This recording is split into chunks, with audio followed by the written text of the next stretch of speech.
একজন এমন এক চরিত্র যে সুপার অসাধারণ আর্মার তৈরি করেছে, একজন এমন এক চরিত্র যে নিউ ইয়র্কের যুদ্ধে পৃথিবীকে বাঁচিয়েছিল, একজন এমন এক চরিত্র যার ডেভেলপমেন্ট তার আবিষ্কারগুলোর সাথেই এগিয়েছে, এবং একজন এমন এক চরিত্র যার গল্প প্রায় মার্বেলের প্রতিটি চরিত্রের সাথেই জড়িত। আয়রন ম্যান অর্থাৎ টনি স্টার্ক মার্বেল ফ্যানদের জন্য খুবই গুরুত্বপূর্ণ, এবং এটি হবেই না কেন, মার্বেল এই চরিত্রটাকে খুব ভালোভাবে হ্যান্ডেল করেছে। হোক সেটা একটি আইকনিক অরিজিন স্টোরি কিংবা একটি যুগের শেষের মতো মৃত্যু, মার্বেল সিনেমাটিক ইউনিভার্সে আয়রন ম্যানের স্টোরি লাইনকে পারফেক্ট ধরা হয়। আর আমাকে বলো তোমার রিয়াকশন কি হবে যদি আমি বলি যে মার্বেল এখনো আয়রন ম্যানের সাথে জড়িত অনেক গুরুত্বপূর্ণ বিষয়কে কাভারই করেনি। যেমন টনি স্টার্ক আসলে কত বড় লেভেলের জিনিয়াস ইনভেন্টর ছিল, তার সবচেয়ে পাগলাটে আর্মার গুলো, আর তার একটি ডার্ক দিক যেটা মুভি দেখা অডিয়েন্স জানে না। তো আজ আমরা এই বিষয়কে নিয়ে কথা বলবো, টনি স্টার্কের সাথে জড়িত এমন 10টি ডিটেল যেগুলো আমাদের মুভিতে দেখানো হয়নি। তাহলে আর দেরি না করে শুরু করা যাক। নাম্বার 1, দ্য অ্যালকোহলিক এরা। এখন মার্ভেল সিনেমাটিক ইউনিভার্সের মধ্যে আমাদেরকে দেখানো হয়েছিল যে প্রতিটি বিলিনিয়ারদের মতোই টনিরও কিছু দুর্বলতা আছে। কোনো মানুষই পারফেক্ট নয়, আর প্রতিটি মানুষই জীবনে কোনো না কোনো সময় ডিপ্রেশনের একটি ফেজের মধ্যে দিয়ে যায়।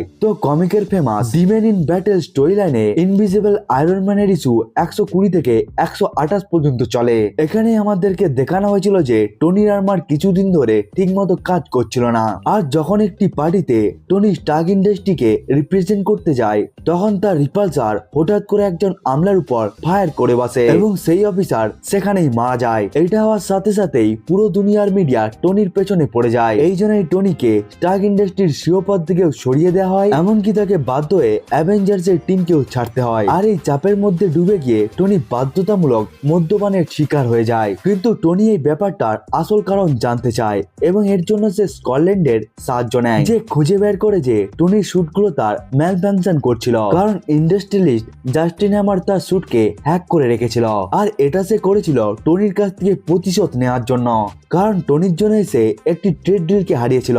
তারপর টনি জাস্টিন হ্যামার আর তার ভিলেনদের মুখোমুখি হয় এবং তাদেরকে হারিয়েও দেয়, কিন্তু তাতেও টনির অপরাধ বোধ যায় না, আর তার মদের নেশাও ছাড়ে না। পরে তার গার্লফ্রেন্ড তাকে মুখোমুখি দাঁড় করিয়ে বোঝায় যে সে তার পাশে আছে, আর সে দেখেছে যে কিভাবে মদ একটা মানুষকে ভিতর দিক থেকে ফাঁপা করে দেয়। তারপর সে টনির নেশা ছাড়াতে তাকে সাহায্য করে। নাম্বার 2, কমিকের পেপার পটস। এখন আয়রন ম্যান 2 তে আমাদেরকে demon in a bottle story লাইনটা একটু আলাদাভাবে দেখানো হয়েছিল, যেখানে আমরা জেনেছি যে পেপার পটসই সেই মানুষ যে টনিকে তার খারাপ অভ্যাসগুলো থেকে বের করে এনেছিল, আর পেপারের কোথায় এবং তার জন্যই টনি নিজেকে ঠিক করার সিদ্ধান্ত নিয়েছিল। কিন্তু কমিকে এই কাজটা পেপার পটস করেনি, বরং বেথানি কেপ করেছিল।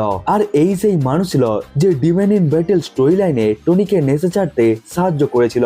বেথানি কেপকে মার্বেল কমিক্সের ইনভিজিবল আয়রন ম্যানের ইস্যু 17-তে প্রথম পরিচয় করানো হয়, যেখানে বলা হয় যে সে তার কমব্যাট এক্সপার্টিস, তীক্ষ্ণ বুদ্ধি আর দৃঢ় ইচ্ছা শক্তির জন্য পরিচিত। সে একজন সিকিউরিটি কনসালট্যান্ট ছিল, কিন্তু পরে জানা যায় যে নেশার কারণেই তার স্বামীর মৃত্যু হয়েছিল।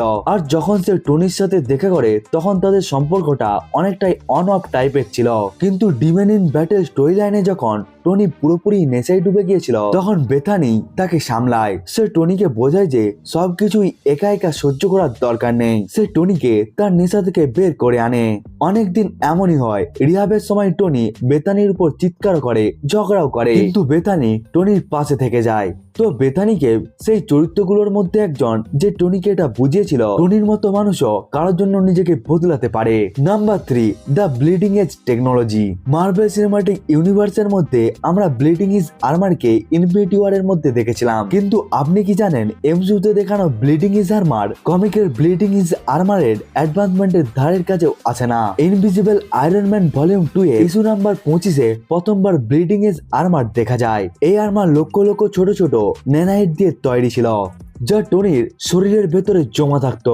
আরো নির্দিষ্ট করে বললে সেগুলো তার বোন মেরোতেই থাকতো। এই আর্মারকে টেকনোলজির এক বিস্ময় বানিয়েছিল এই বিষয়টা যে এটি টনির শরীরের সাথে পুরোপুরি ভাবে কানেক্টেড ছিল। সাধারণভাবে টনি শুট করার জন্য আলাদা আলাদা পদ্ধতি ব্যবহার করত, কিন্তু ব্লিডিং এজ এর ক্ষেত্রে টনিকে শুধু মনে মনে ভাবতে হতো যে সে শুট করতে চায়। আর ব্লিডিং এজ আর্মারের আন্ডারসিড টেকনোলজির কারণেই এই আর্মারটা টনির হাড়ের ভেতর থেকে বেরিয়ে তার ত্বকের রোমকূপ থেকে বেরিয়ে পুরো শরীরকেই ঢেকে নিত।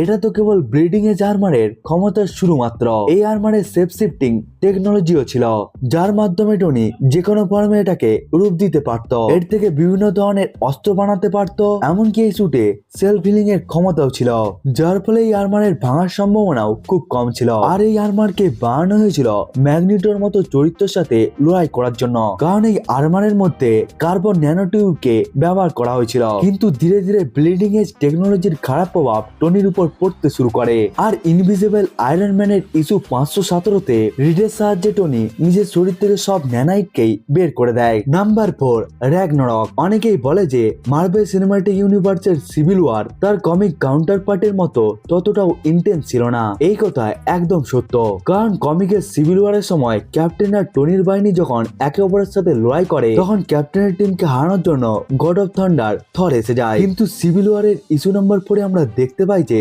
থর থামার নামই নিচ্ছিল না।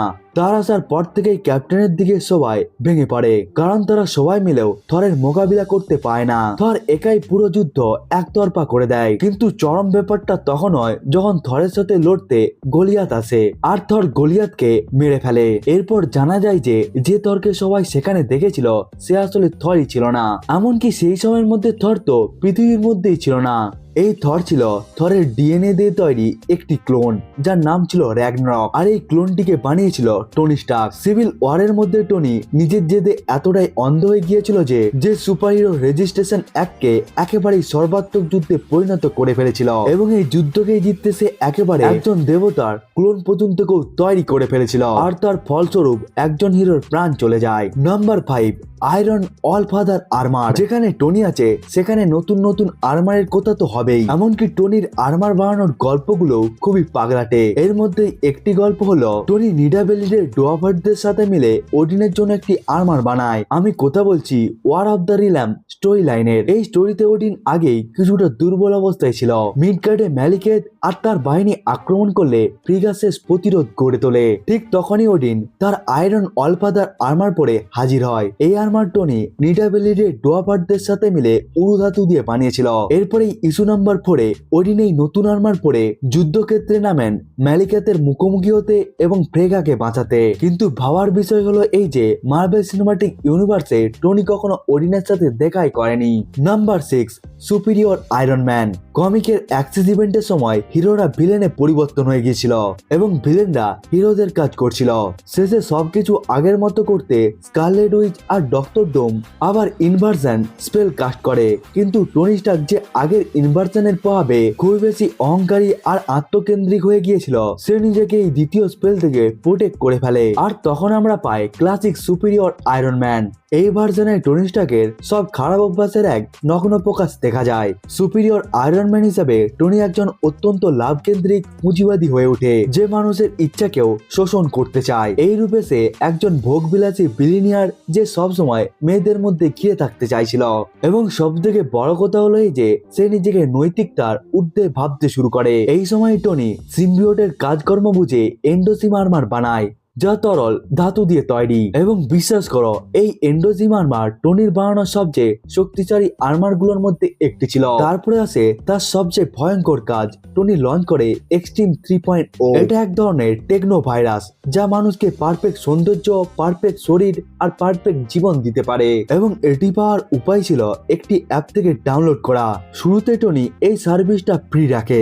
মানুষ একবার পারফেক্ট লাইফে অভ্যস্ত হয়ে গেলে হঠাৎ টনি এটা কেড়ে নিয়ে বসায় বিশাল সাবস্ক্রিপশন চার্জ। শেষে পেপার আর বাকি অ্যাভেঞ্জার্সদের সাহায্যে টনির ব্যক্তিত্ব আবার ঠিক করা হয়। Number 7, union with extremes. আপনি কি জানেন কমিকে টনি স্টার্ক অনেকদিন ধরে এক ধরনের টেকনো সাইবর্গ সত্তা হিসাবেও ছিল। 2005 সালের আয়রন ম্যান ভলিউমের 4-এর 6 নম্বর ইস্যুর মিনি সিরিজে দেখানো হয় টনি এখন এক্সট্রিমস এর সাথে যুক্ত হয়ে গেছে এবং সে টেলিপ্যাথিক ভাবে মেশিনের সাথে নিজেকে কানেক্টেড করতে পারে। এই গল্পে মার্কিন সরকার এক্সট্রিম নামক একটি সুপার সোলজার সোলজার সিরাম বানায়, কিন্তু ম্যালেন নামক এক উগ্রপন্থী ব্যক্তি সেটা চুরি করে নিজের শরীরে ইনজেক্ট করে নেয়। ম্যালেনকে থামাতে টনি যায়, কিন্তু ম্যালেন টনির উপর ভারী পড়ে। ভীষণ আহত হয়ে টনি বেঁচে ফিরে আসে এবং নিজ শরীরে এক্সট্রিম সিরামের আপগ্রেড ভার্সন ইনজেক্ট করায়। প্রক্রিয়াটি খুবই যন্ত্রণাদায়ক ছিল, কিন্তু এরপর টনি এমন এক সত্তায় পরিণত হয় যে মেশিনের সাথে কানেক্টেড হতে পারে। এক্সট্রিমসের কারণে টনির পুরো শরীর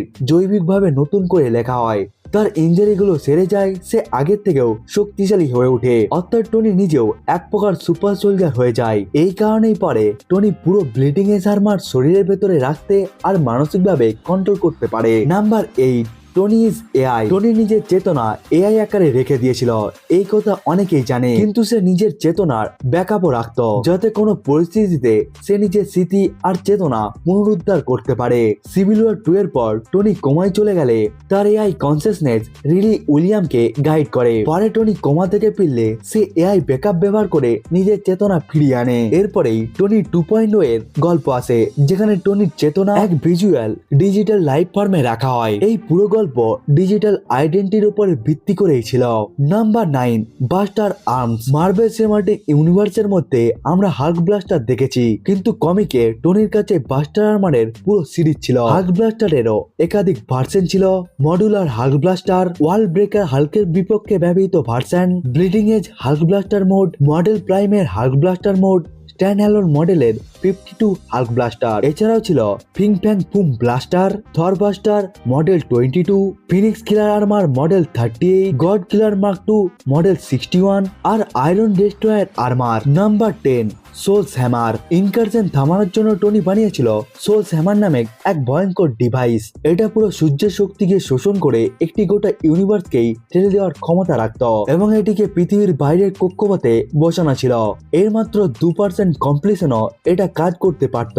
এই ডিভাইস টনির জিনিয়াস মাইন্ডের এত বড় কীর্তি ছিল যে, যার ফলে রিডের মতো ব্যক্তিরাও খুবই অবাক হয়ে গিয়েছিল আর টিচালাকে টনির প্রশংসা করতে বাধ্য করেছিল। বন্ধুরা, এটাই ছিল আয়রন ম্যান সম্পর্কিত সেই 10টি ডিটেলস যেগুলোকে মুভির মধ্যে দেখানো হয়নি। এখন আপনারা বলুন, এর মধ্যে কোন বিষয়কে মুভির মধ্যে দেখানো উচিত।